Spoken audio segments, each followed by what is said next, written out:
To the Director of the National Archives of Indonesia, Dr. Muhammad Taufik, distinguished guests, ladies and gentlemen. It's an honour for me, in my capacity as President of the International Council on Archives, to send you my warmest regards and my best wishes on the occasion of National Archives Day in Indonesia. And I'm sure that as you gather this year, just as it is in every other part of the world, there will be much discussion about the Covid-19 pandemic.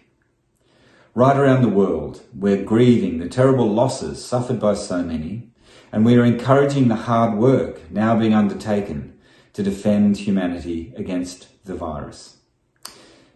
But this work also extends to our own community.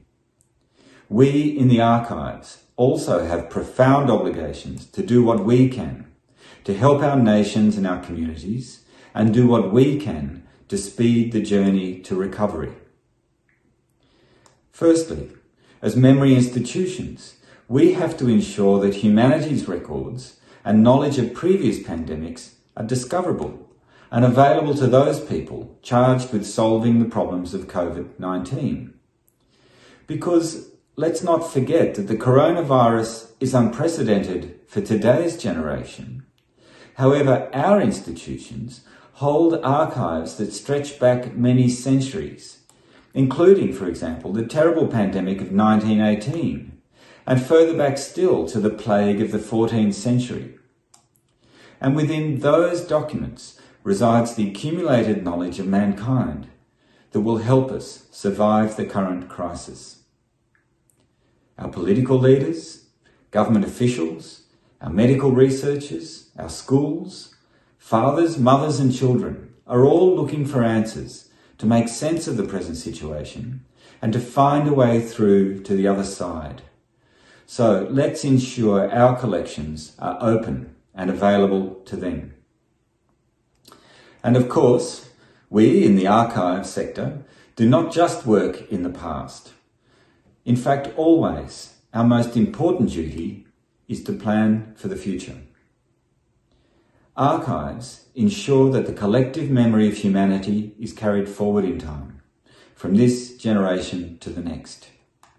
So we also have a present duty to ensure that the lessons being learnt around the world right now will be preserved and will be available for the future, so that when the next pandemic arises, we will all be even more prepared to deal with it. Now, in the last few weeks, ICA has worked closely with IFLA, with UNESCO and other like-minded organisations to produce two important statements, highlighting the role of documentary heritage in responding to the pandemic and the importance of documenting the actions and decisions now being taken, preserving them as a knowledge resource for the future. These two statements are available through the websites of ICA and UNESCO, and they're entitled, firstly, Turning the Threat of COVID-19 into an Opportunity for Greater Support to Documentary Heritage.